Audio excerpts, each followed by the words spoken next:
পড়ালেখা করে এখন চাকরি বাকরি করা অনেক এখন দেশকালের মানে দেশের পরিস্থিতি অনেক খারাপ। এমনিতে আর কি এখন এই পড়ালেখা করে ভালো একটা জব পাওয়া অনেক কষ্ট হয়ে যাচ্ছে। মানে একটা যদি চাকরি পাইতাম ভালো হইতো, মানে ফ্যামিলির অবস্থাও খারাপ, যে একটা জব পাইলে ফ্যামিলিকেও দেখতে পারতাম। এখন দেখ নেওয়ার জন্য একটা জব পাস কিনা বেশি ভালো হবে।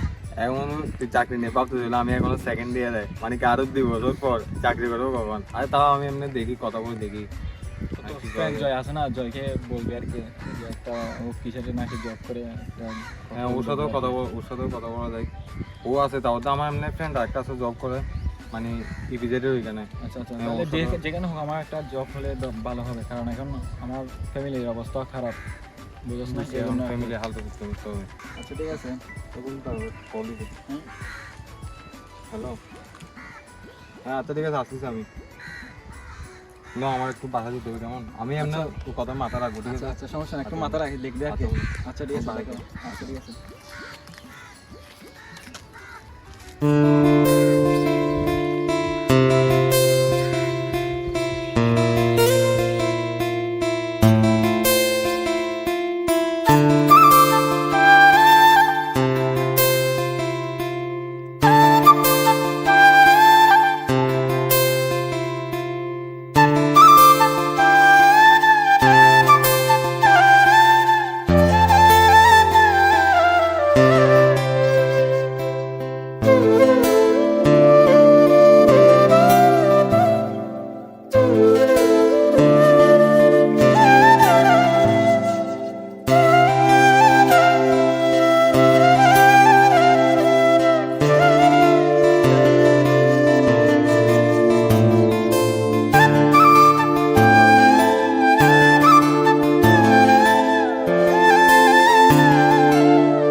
হ্যালো, কেমন আছেন?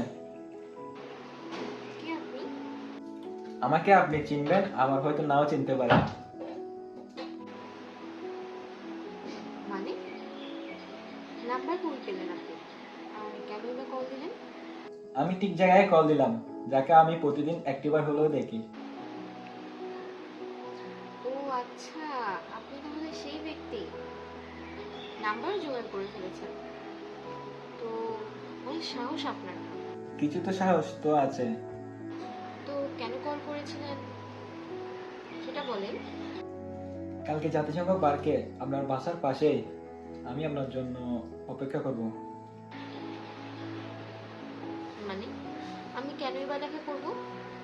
আমি জানি আপনি আসবেন ঠিকই, আর কালকে দেখা হবে আমাদের, তাহলে এটাই কথা রইল আমাদের। আরে না না, শুনুন শুনুন। ও কি খবর? কিরে হাসো কেন? আরে না কিছু না। দিন লোক এখানে গেল? না না কিছু না, এখন দিনকাল কেমন যাচ্ছে? এই তো আসি ভালো আসে আগে থেকে। ওই কিছুদিন আগে জয়কে আসির জন্য দিয়েছিলাম না জবের জন্য, তো এটা সিভিটা করছিলাম, দেওয়ার পর আমাকে ডাকেছিল 1 তারিখ যাকে বলছি ইন্টারভিউর জন্য। এখন যাই দেখি না কি হয়, যদি হয়ে যায় তো তারপরে ভালো। কিন্তু জয়ের সাথে যোগাযোগ থাকলো, ও বলছে কি মানে কথা বলতে বললেও হয়ে যাবে। হ্যাঁ কথা আমাকে বলবেন? 1 তারিখ যাইতে বলছে, যদি যাই, যদি জবটা হয়ে যায় তাহলে তো ভালো ভালো হবে আমার জন্য। ঠিক দিবে আর কি তাহলে। হ্যাঁ, সমস্যা নাই। ঠিক দিতে হবে। আর একটা কথা বলতে ভুলে গেছিলাম, ওই যে ওই দিন আমি মেডিকেল মারতে ওদিকে আসার সময় একটা মেয়ের সাথে ধাক্কা খায়, মানে কি ভুল করে গেছে। কি বলো? এরপর থেকে ওর সাথে কথাবার্তা হয়, এই আর কি দেখা করবো এর ভিতর। যদি জবটা হয় তাহলে তো ভালো, ডাইরেক্ট গিয়ে প্রস্তাব দিব। পুরো দেখো লাইনে গিয়ে যাবো। পুরা ট্রিট পাবো তাহলে সমস্যা নাই, সবাইকে ট্রিট দিব একটা সময় করে। দেখছো খবর তো এদিক দিয়ে চাকরি লটারি লাগিয়ে যাচ্ছে, আর এদিক দিয়ে লটারি লাগিয়ে যাচ্ছে। দেখি না কি হয়, ভগবান ভরসা। যদি ভালো কিছু হয় তাহলে তো ভালো। তোদের বাবার সাথে পরিচয় হয়েছে করাই দিবি না? সমস্যা নেই, এটা সারপ্রাইজ। আগে জবটা হয়ে যাক, যদি ইন্টারভিউ দিতে যাবো তো ওই দিন 1 তারিখ, যদি জবটা হয়ে যায় তাহলে সবাইকে একটা ডেট দেবো আর একটা সারপ্রাইজ আছে, দেখি না কি হয়। সারপ্রাইজটা মনে হয় বিয়ে। হ্যাঁ দেখা যাক কি হয়। তাহলে চলো একটু সামনে দেখে নিয়ে না যাই। না ভালো লাগতো না, কেন? বের হতে। আর হ্যালো, হ্যাঁ হ্যাঁ হ্যাঁ আসতেছে আসতেছে, ঠিক আছে। না ওই বলছিলাম না এখন দেখা করতে যাবো। সারপ্রাইজ, দেখি না এদের যাইতে বলছে ওই দিক দিয়ে, দেখি না। বাবা হাত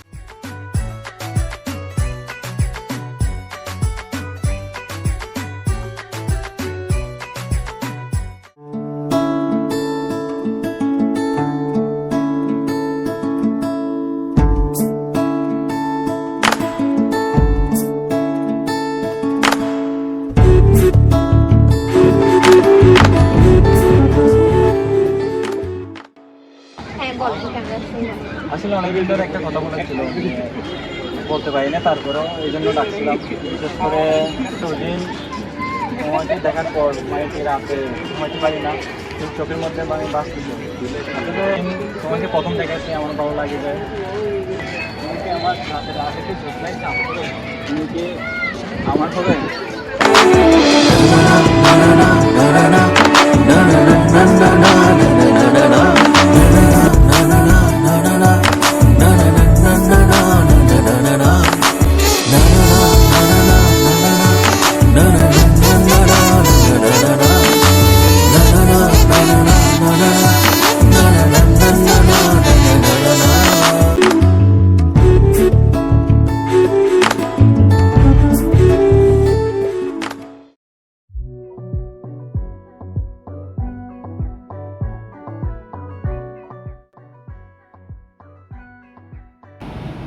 নমস্কার আঙ্কেল, কেমন আছেন আঙ্কেল? ওসি বাবা, তুমি কেমন আছো? হ্যাঁ আঙ্কেল ভালো আছে। আঙ্কেল আমি সদলের বন্ধু বলছিলাম, চিনছেন? বাবা চিনছি, তুমি কোথায়? এই তো আঙ্কেল আমি বাসায়। এখন আপনাকে কল দিয়েছিলাম, সদলের ব্যাপারে কিছু কথা ছিল আর কি। আঙ্কেল সদলটা আপনার একমাত্র ছেলে। এখন ও আমার ছোটোকালের বন্ধু। এখন একটা কথা ও আমার সাথে শেয়ার করছে, মানে আপনাকে বলতে নাকি ভয় পাচ্ছে, মানে আপনি যদি মনে কষ্ট পান সেজন্য। আসলে আঙ্কেল এখন একটা কথা হচ্ছে কি, ও নাকি সদল নাকি একটা মেয়েকে পছন্দ করে, এবং চাকরির জন্য তো মনে করেন ও বাইরে গেছে। এখন মেয়েরাও নাকি ওকে পছন্দ করে, ও মেয়েটাকে পছন্দ করে। এখন ওরা নাকি বিয়ে করতে ডিসিশন নিতে, চাকরির জন্য তো মনে করেন ও বাইরে গেছে। আপনার সাথে শেয়ার করতে পারতেছে না কথাটা, আমার সাথে শেয়ার করছে। তাই আমি মনে করলাম যে আঙ্কেলকে জানানো দরকার, তাই আপনাকে জানাইলাম। বাবা বুঝছি তোমার কথা। আচ্ছা আঙ্কেল, আপনি টেনশনের কিছু নাই, সমস্যা নাই। আমি আপনাকে মানে ওদের ব্যাপারে সব ডিটেলস জানাচ্ছি। আর আমিও তো আছি, সমস্যা নাই। আমি এমনি ওদের ব্যাপারগুলো দেখতেছি, আর তাও আপনাকে আমি ডিটেলস পাঠাচ্ছি, আপনি একটু দেখবেন আর কি। আচ্ছা বাবা ঠিক আছে, সমস্যা নেই। আচ্ছা আঙ্কেল, আচ্ছা আচ্ছা, নমস্কার। আচ্ছা রাখি তাহলে, নমস্কার।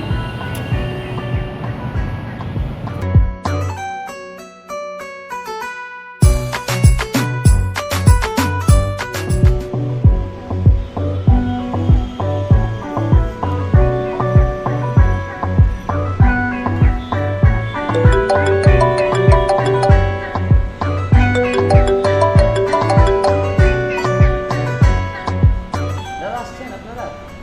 কই আপনারা? আচ্ছা দাঁড়া আমি আসতেছি।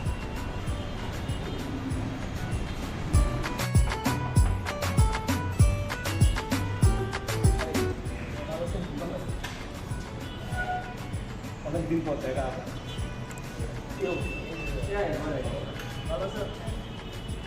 আসলে এটা কে জানেন? এটা হচ্ছে মানে আমার ছেলের বন্ধু লাগে আছে, বুঝলেন?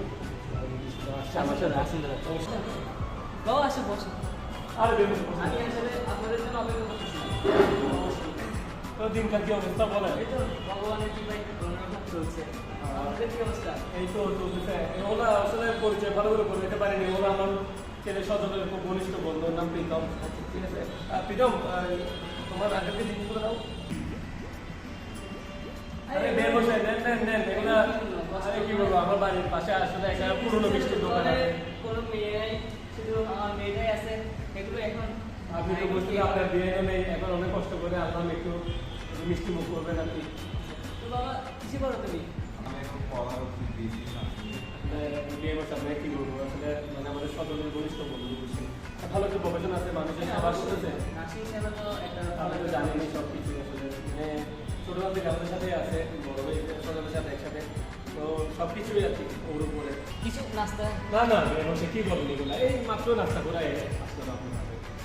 তারপরে একটু কিছু না, না, না, আর হবে আপনি আজকে সব কিছু এখন তো মনে হচ্ছে আপনি আমাদেরকে একেবারে ফিরে দিয়ে দিবেন না, না। হবে আর কি তো হবে আর কি থাকুক না আর খাবো একেবারে খাবো তো আর কি আজকে মাত্র বিয়ে পাড়া মোটামুটি আসলাম হবে আর কি সামনে সব কিছু আজকে হবে তারপর না করে একেবারে জমি মিষ্টি করা খাওয়া যাবে নাস্তা করা যাবে আজকে সজলকে আনলেন না সজল থাকলে একটু ভালো লাগতো আসলে সজল ও একটা শহরে গেছিল মানে চাকরি ইন্টারভিউ দেওয়ার জন্য মানে সিবি জমা দিয়েছিল সে মানে ব্যস্ততা বেশি এখন মানে বাস্তবতা বুঝতে সামনে আমি বিয়ে করতে সে আসলে বেমাসে বুঝতে পারছেন আসলে সজল তো সব কিছু বলে গেছে প্রীতমকে আর ওনাকে একটা চাকরির ইন্টারভিউ দেওয়ার জন্য গেছে আপনি বুঝতে পারছেন আর তাছাড়া সজলকে বিয়ে কি হবে ছেলে মেয়ে তোরা তো জানেনি এখন দুজন যখন রিলেশন করছে একজন একজনকে যখন পছন্দ করেই ফেলেছে তখন এখন আপনার যদি কোনো আপত্তি না থাকে তাহলে আমরা দুই পরিবার মিলে ওদের চার হাত এক করে দিলে মনে হয় আমাদের জন্য এটা ভালো হবে দেখেন বিয়ে বাসায় আমার আসলে কোনো আপত্তি নেই এখানে সব কিছুই সৃষ্টিকর্তার হাতে সৃষ্টিকর্তা যেহেতু ওদের এক করার একটা সিদ্ধান্ত নিচ্ছে সৃষ্টিকর্তা যেহেতু ওদের সব কিছু তবুও এই মশাই আপনার একটা যেহেতু মেয়ের বাবা বলে কথা আপনি একটু ভেবে আসলে দেখেন ছোটবেলা থেকে তাদেরকে আমি আসলে মার ভালোবাসাটা আসলে কতটুকু দিতে পারছি আমি জানি না যেহেতু ছোটবেলা থেকে আমার মেয়েরা আসলে জন্মের 2 মাস পরে ওর মা বুঝতে আমাদের পারছি। ছেড়ে চলে গেছে বুঝতে পারছি যে মশাই আসলে আপনি তো জানেনই সদরের মা ব্যাপারটা তো জানেন হঠাৎ করে ও জন্মের পর করে আমার অ্যাক্সিডেন্টে গাড়ি অ্যাক্সিডেন্টে মারা গিয়েছে আসলে এই নিয়ে এই পর থেকে আসলে ওর মায়ের ভালোবাসা অবস্থা হয়তো বা কখনো পূরণ করতে পারিনি কিন্তু তবুও চেষ্টা করেছি যে মায়ের অবস্থা পূরণ করার এখন আপনার সিদ্ধান্ত যদি আমার সিদ্ধান্ত দুজনের সিদ্ধান্ত যদি আমাদের মতামতের ভিত্তিতে বিয়েটা দিয়ে দেওয়া যায় তুমি কি বলো প্রথম আমার মতো ওদের বিয়েটা একটু দিলে ভালো হয় মানে ওরা যেহেতু নিজেরা পরিচিত মানে নিজেরা ভালো হবে তোমার আজকাল কি বলতে সেটা হচ্ছে কথা না আমার কোনো আসলে এখানে কিছু বলার নেই যেহেতু মেয়ে পছন্দ করছে ওরা থাকবে হচ্ছে সংসার করবে ওরা তো বিয়ে মশাই এখন চিন্তা করতেছি আগামী 10 তারিখ শুক্রবার যে ইয়াটা আছে বা আপনার যদি কোনো আপত্তি না থাকে আসলে ওদের 4 হাত ধরে এক করে দিতাম না আমার আসলে কোনো আপত্তি নেই হ্যাঁ দিনটা আসলে ভালো আছে চলুন তাহলে এই দিনে আমরা আমাদের এই শুভ কাজগুলো সম্পূর্ণ করে দিই বাবা কি বলো তুমি আসলে এটাই মানে ভালো হবে যত তাড়াতাড়ি হবে ততই ভালো হবে তাই বিয়ে মশাই ওই কথা রইল শুক্রবার 10 তারিখ আমরা প্রস্তুতি নিই বিয়ে দিব আপনি কি বলেন আজকে যদি কিছুটা খেয়ে দিতেন আমার আসলে বেশি ভালো না, লাগবে না, বিয়ে মশাই, এটা সমস্যা নেই সমস্যা নেই বিয়ে মশাই একেবারে বিয়ের দিন জমি তুমি কিছু খেয়ে যাও বাবা জমি একটা খাওয়া সামনে দাওয়া শুক্রবারে তো বিয়ে 10 তারিখ যখন বলছেন মানে অনেক কাজ তো বাকি কাজ করতে হবে এখন হবে আর কি একেবারে যদি না আমরা তো আসবো না, এখন থেকে তো শুরু আসা যাওয়া তো শুরু এখন থেকে অবশ্যই বাবা আসবে তুমি অবশ্যই ঠিক আছে বিয়ে বসে তাহলে আসি আজকের জন্য একজন আপনাকে একটু বাড়িয়ে দিয়েছি সমস্যা নেই ভালো থাকবেন অবশ্যই আবার দেখা হবে তাহলে একেবারে আপনিও তাহলে আপনার মতো করে প্রস্তুতি নিন আমরা ভালো থাকবেন। প্রক্রিয়া নিই।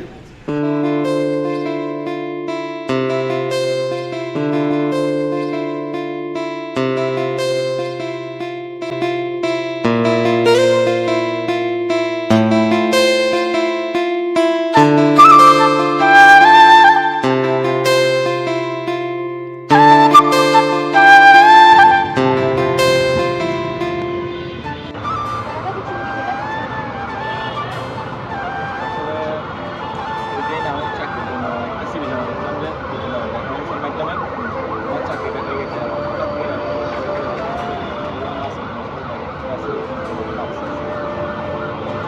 আমি চাইছিলাম মানে বিয়ে এখন চাকরি করতে আগে বিয়েটা করবো চাকরি করবো চাকরি এখন চাকরি থাকবে না থাকলে নাই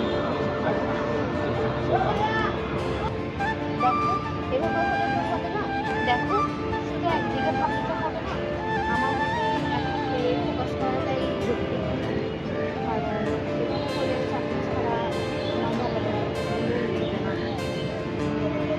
একটা পরিবেশের দরকার আছে আমাদের ভবিষ্যতের কথাও চিন্তা করতে হবে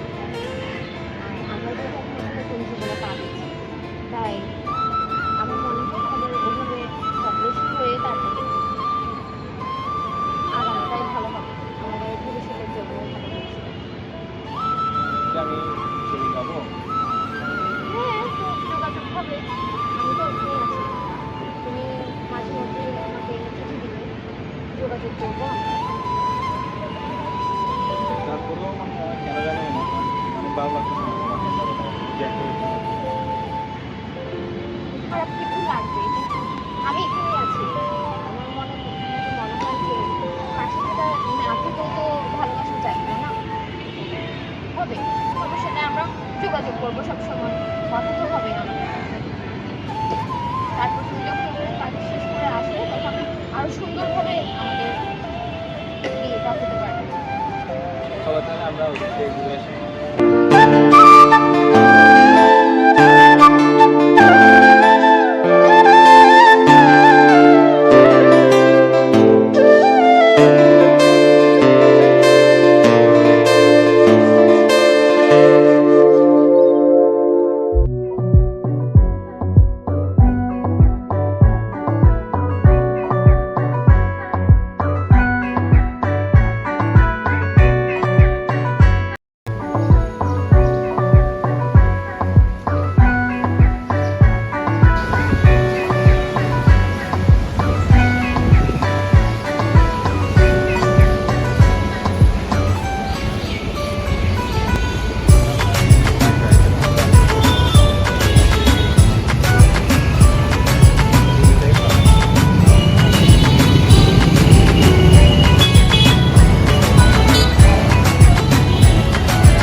হ্যালো প্রীতম, আজকে তো তুমি আসতে বলছিলা, এখন বিকালে কখন আসবো?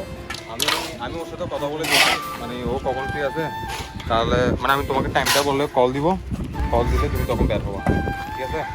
আচ্ছা ঠিক আছে, তাহলে তুমি আমাকে তখন কল দিও। তুমি যখন কল দিবা তখন আমি বের হবো। রাখি তাহলে।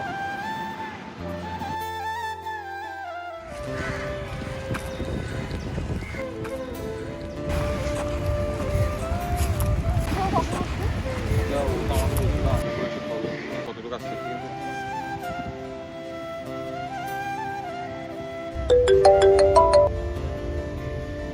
হ্যালো, হ্যাঁ হ্যালো প্রীতম, হ্যাঁ বল না। তুমি কোথায়? আমরা তো আসছি। আমি বাসায় এই যে আমরা আগে আগে আসতাম, পুরোনো বাংলাকে নে। তাহলে তুমি চলে আসো এখানে, কেমন? আচ্ছা ঠিক আছে, আমি আসতেছি।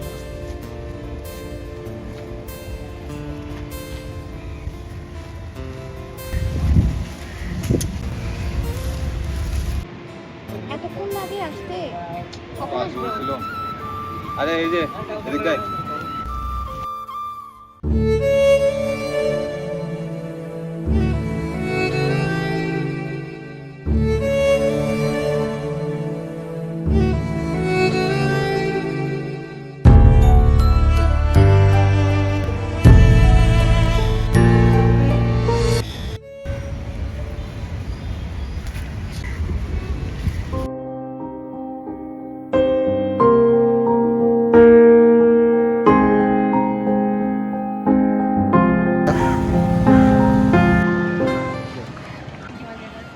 ও যেখানে আছে তুই আমাকে একবারও বলছস?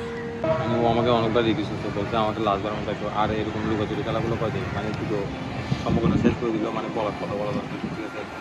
কি কথা বলে মনে করলে ভালো লাগে।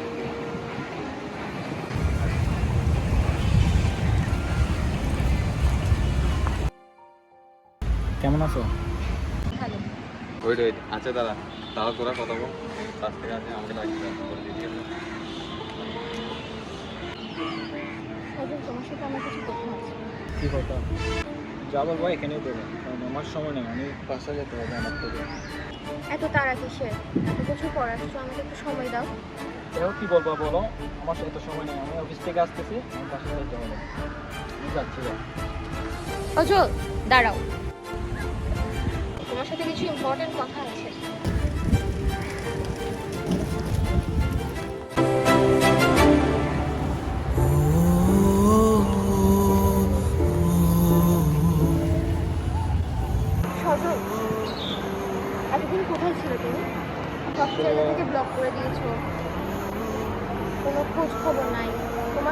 চিঠি দেওয়ার কথা ছিল, তাই না? আসলে তোমাকে আমার অনেক কিছু বলা হয় নাই। এমন কি কথা যে তুমি আমাকে বলতে পারোনি, যোগাযোগ করতে পারোনি, সব জায়গা থেকে আমাকে ব্লক করে দিয়েছো? আসলে কী করে বলবে, আমার ফ্যামিলির চাপের কারণে আমি বিয়ে করে ফেলছি। কি বলবো, আসলে যা হয়েছে আমাদের আগে সব ভুলে যাও, আর নতুন করে তুমি তোমার জীবন সাজাও। আমিও তোমাকে মন থেকে চাইছিলাম, কিন্তু ফ্যামিলির কাছে আমি হার মানতে বাধ্য। আমি ফ্যামিলির কারণে আমি বিয়ে করতে বাধ্য হয়ে গেছি। তোমাকে আমি আমাদের ভবিষ্যতের জন্য পাঠালাম আর তুমি নিজেই বিয়ে করে ফেলছো। এখন আমার কি হবে?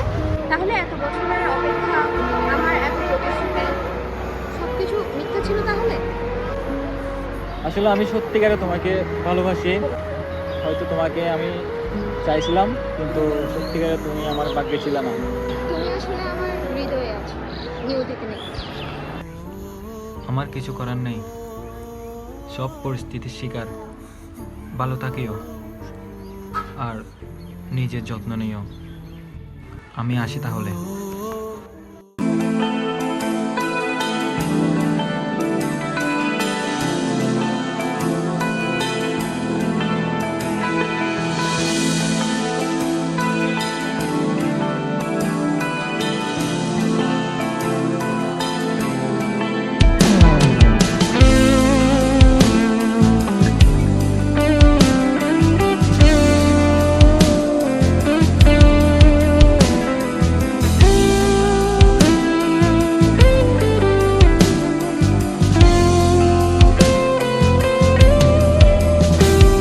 আমি রাস্তার ধারে বসে আছি, তোমার ছায়া দেখে বলে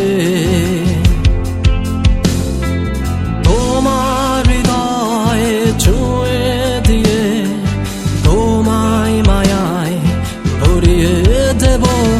আমি রাস্তার ধারে বসে আছি, তোমার ছায়া দেখে বলে